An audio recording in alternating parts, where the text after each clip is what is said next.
আজকে আমি খিচুড়ি বানাচ্ছি। 1 গ্লাস চাল আর 1 গ্লাস ডাল। আপনারা যেরকম রান্না করবেন হিসাবে এই হিসাবে দেবেন, অর্ধেক ডাল অর্ধেক চাল। এখন আমি চালটা আর ডালটা সেদ্ধ বসিয়ে দিচ্ছি।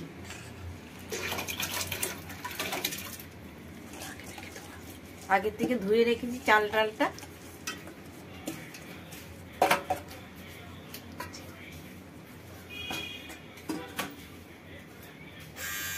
এবারে ডালটা দিয়ে দিচ্ছি।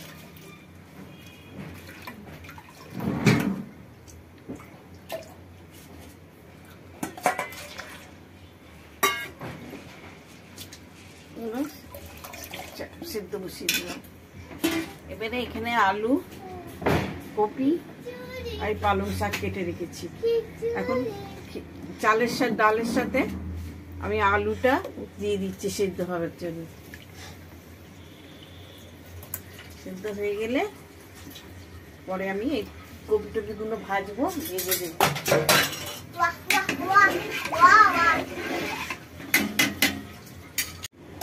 চাল ডাল আর আলুটা আগে থেকে আমি সেদ্ধ বসিয়ে দিয়েছিলাম। খিচুড়ি বানাচ্ছি।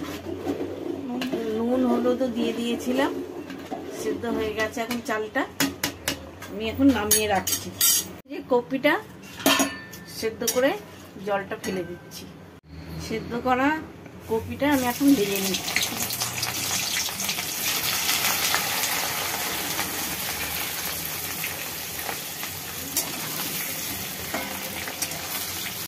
কপিগুলো ভাজা হয়ে গেছে, কপিগুলো তুলে নিচ্ছি।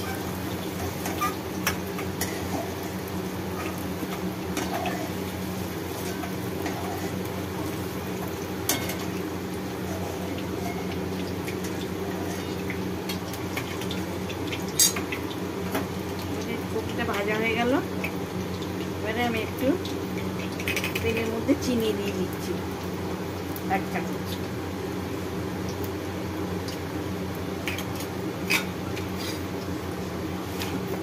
এরপর আমি এই পেঁয়াজগুলো দিয়ে দিচ্ছি। দুটো পেঁয়াজ কেটেছিলাম বড়, ওটা ভাজছি এখন। পেঁয়াজটা একটু ভাজা ভাজা হয়ে গেলে এরপর মশলাগুলো দেব।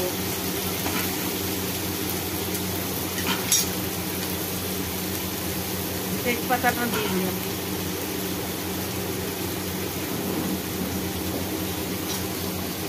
আদা রসুনের পেস্ট দিয়ে দিচ্ছি।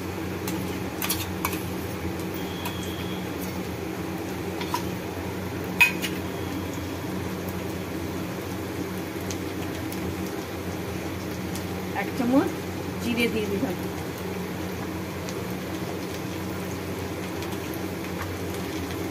এক চামচ ধনে দিলাম।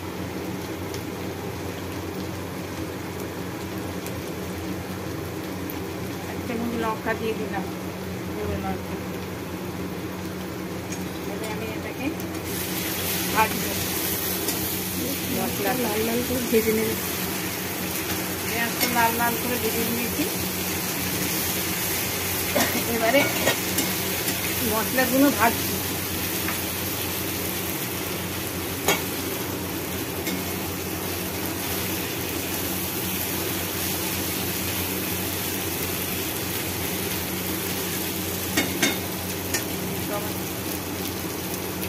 টমেটোটা দিয়ে দিচ্ছি।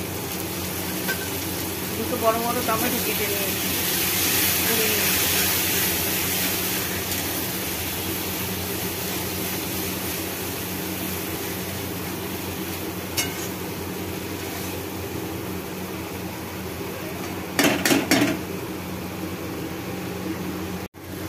মশলাটা এবার ভাজা হয়ে গেছে, তেল ছেড়ে দিয়েছে।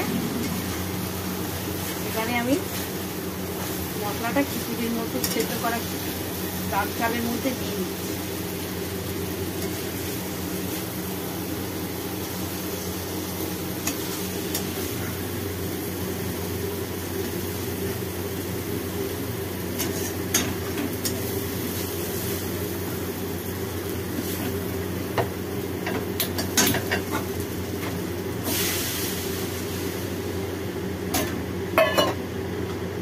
এবারে সেদ্ধ করা সয়াবিন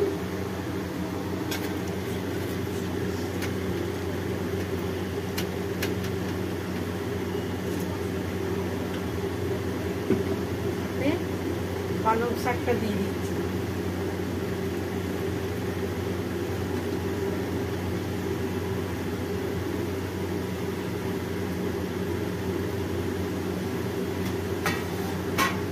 একটু পরে দেবো, কপিটা না তো গলে যাবে। খিচুড়িটা এবার হয়েই এসছে। এবার আমি ফুলকপি ভাজাগুলো ছিল সেগুলো দিয়ে দিচ্ছি।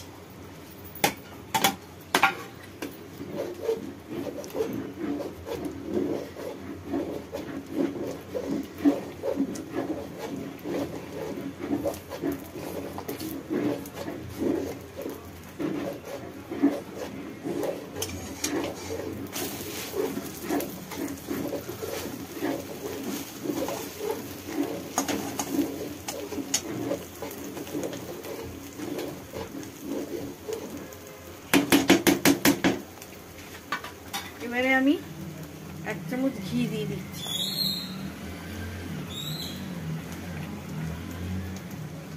ঘি দিয়ে দিলাম, একটু গরম মশলা দিয়ে দিচ্ছি।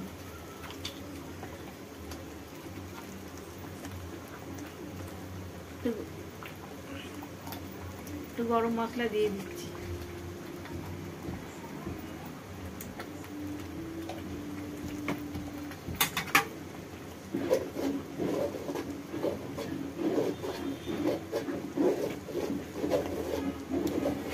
খিচুড়িটা হয়ে গেছে। এই যে ফটফট করে কিরকম একটা হচ্ছে না, ফেটে খিচুড়িটা হয়ে গেছে।